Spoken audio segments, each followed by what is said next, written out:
For several years, activists in the UK have waged a campaign against homophobic songs in dancehall, a style of reggae. Now the campaign is growing in North America. Concerts are being picketed, and iTunes Canada recently announced it was pulling all homophobic dancehall songs from its website. As Jonah Engel reports, the campaign is stirring up a debate here in New York that pits human rights against artistic license. This is the song Chi Chi Man by the Jamaican group TOK. Chi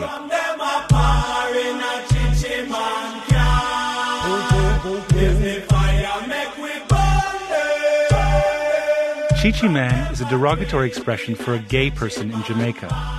The chorus translates as, "Those who get together in a gay man's car, blaze the fire, let's burn them. Those who drink in a gay bar, blaze the fire, let's kill them." The song was a big hit a few years ago. It was even adopted by the opposition Jamaican Labour Party as its campaign song.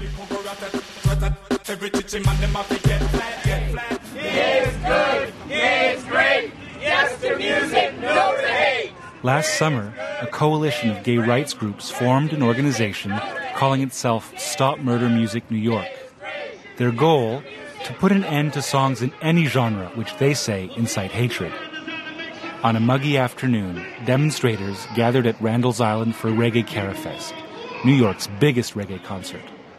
They were protesting two singers, Bounty Killer and Buju Banton, who are among the most popular Jamaican singers of the past 15 years. But they are also among a handful of dancehall singers who have drawn fire for lyrics about murdering Batty men, a slur for gay man. We're protesting that the bill has artists that have consistently performed violently homophobic music being supported by companies that we spend our money with.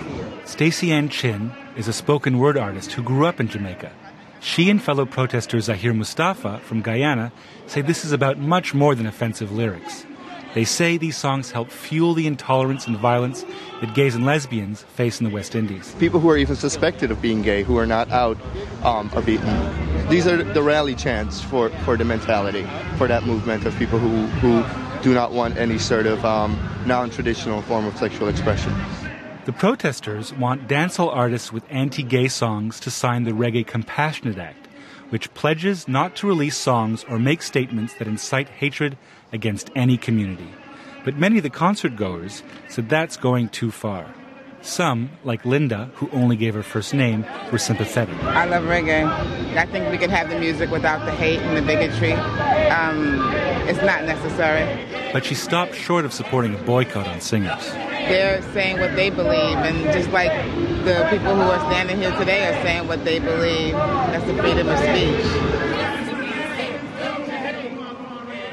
Jamaica is very fundamentalist Christian, and being very literal about the Old Testament, Rastafari is the same way. Elena Umano has been covering Jamaican music for U.S. publications for 4 decades. The same way that we have so-called Christians against homosexuality here is exactly the same way that it is in Jamaica. Umano says that until recently, gay and lesbian culture in Jamaica was undercover. They didn't see HBO. They didn't see the down low. They didn't see, gays making over straights. None of that stuff. That changed in the 80s. American TV, cable came along to Jamaica. Cable and satellite. Umano argues that exposure to gay themes in the media sparked anxiety about homosexuality, which got reflected in the music. Buju Banton's 1992 hit Boom Bye Bye was one of the earliest anti-gay dancehall songs.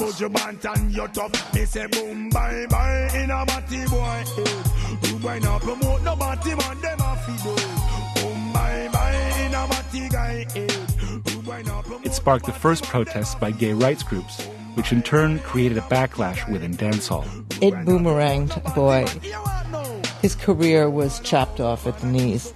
Well, that infuriated the whole reggae fraternity, I would say. Everybody started lashing out against Batiman in their lyrics. None of the artists being protested agreed to be interviewed for this story, but the president of Buju Banton's record label, Gargamel, says the Reggae Compassionate Act is an attempt to censor free expression. Artistic freedom is at stake. And that's crazy. Now you're going to try to dictate art? That's bananas. It's bananas. Homophobia is not illegal. I think homophobia is definitely outdated, but it's not illegal. Tracy McGregor says that if activists are concerned about gay and lesbian rights in Jamaica, picketing dancehall artists is not going to solve the problem. The pressure needs to be applied on the legislators of Jamaica, the power brokers, the people that actually have a voice and that can make a change, the church in Jamaica. Not here in America. Protests in the UK and Canada have forced the cancellation of dancehall shows by top acts.